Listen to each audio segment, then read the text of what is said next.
নমস্কার, সুরজিৎ মান্না ক্রিয়েশনস চ্যানেলের পক্ষ থেকে তোমাদের সবাইকে সুস্বাগতম।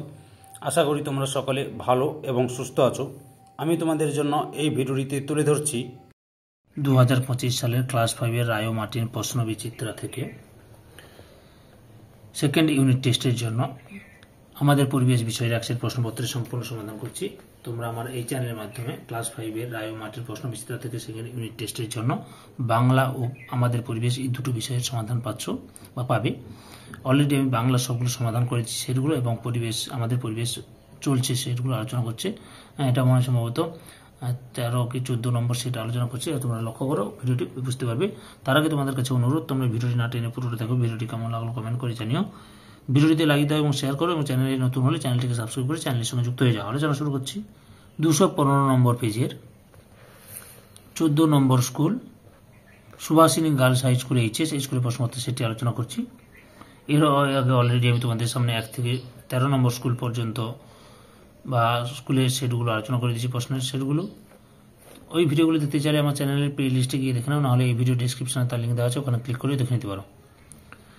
1 দাগে সঠিক উত্তরটি বেছে সম্পূর্ণ বাক্যে লেখো।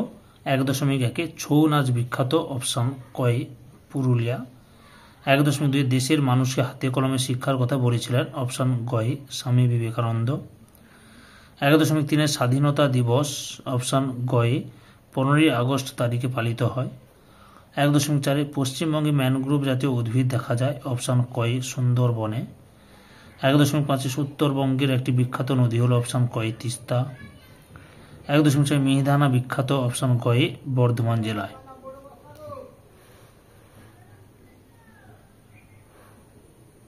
এরপরে 2 দাগে শূন্য স্থান পূরণ করো। 2.1 স্কোয়াশ গাছের ফল খেতে ড্যাশের মতো, পেঁপের মতো। 2.2 সূর্য সেন ড্যাশ নামে পরিচিত, মাস্টারদা নামে পরিচিত। 2.3 মালদা জেলা ড্যাশ আমের জন্য বিখ্যাত, ফজলি আমের জন্য বিখ্যাত। 2.4 রেশম কীট পালনের জন্য ড্যাশ গাছ লাগানো হয়, তুঁত গাছ লাগানো হয়। এরপর 2.5 কুলিক নদীর পাড়ে ড্যাশ পাখিরালয় অবস্থিত, কুলিক পাখিরালয় অবস্থিত। 2.6 গঙ্গার যে ধারাটি বাংলাদেশে প্রবেশ করেছে তার নাম ড্যাশ পদ্মা।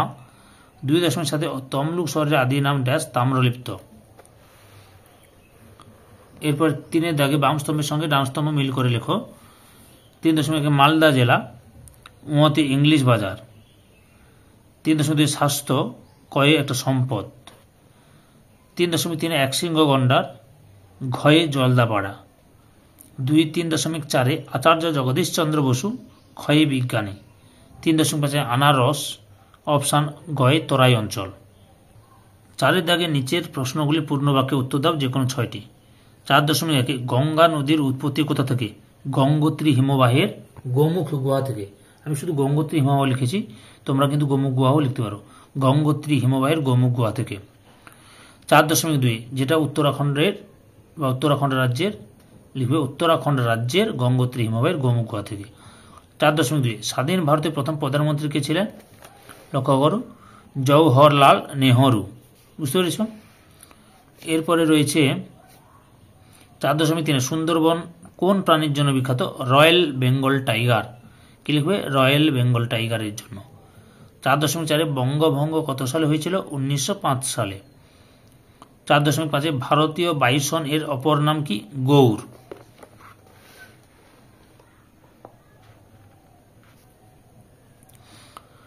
4.6 ভগিনী নিবেদিতা নিজের জীবনের পরোয়া না করে কাদের সেবা করেছেন? প্লেগ রোগীদের। কার? না, প্লেগ রোগীদের। 4.7 তিতুমির যে কেল্লা বানিয়েছিলেন তার নাম কি? বাঁশের কেল্লা। বাঁশের কেল্লা।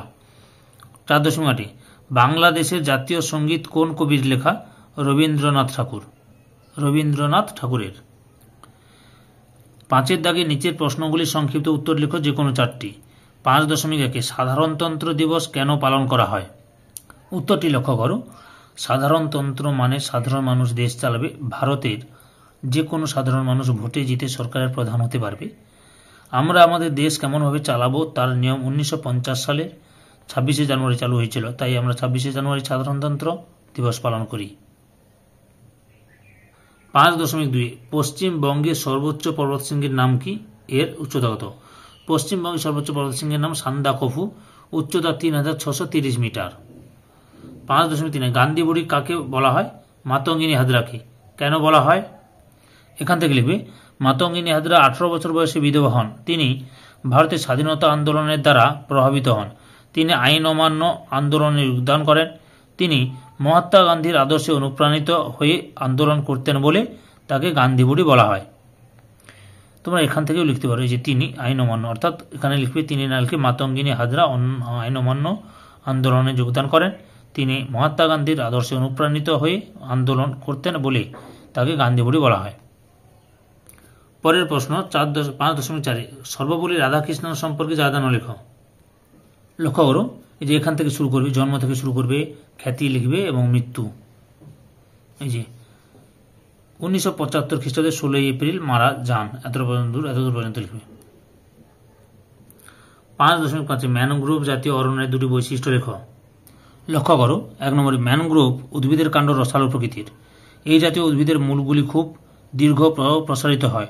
ম্যানগ্রোভ উদ্ভিদে ঠেসমূল ও শ্বাসমূল দেখা যায়। এই উদ্ভিদগুলি চিরহরিত প্রকৃতির। ম্যানগ্রোভ উদ্ভিদের জরায়ুজ ও অঙ্কুরোদ্গম দেখা যায়। এই ভিডিওর লাস্ট প্রশ্ন, তিতুমির ও তার সঙ্গীরা কাদের বিরুদ্ধে কিসের জন্য লড়াই করেছিলেন?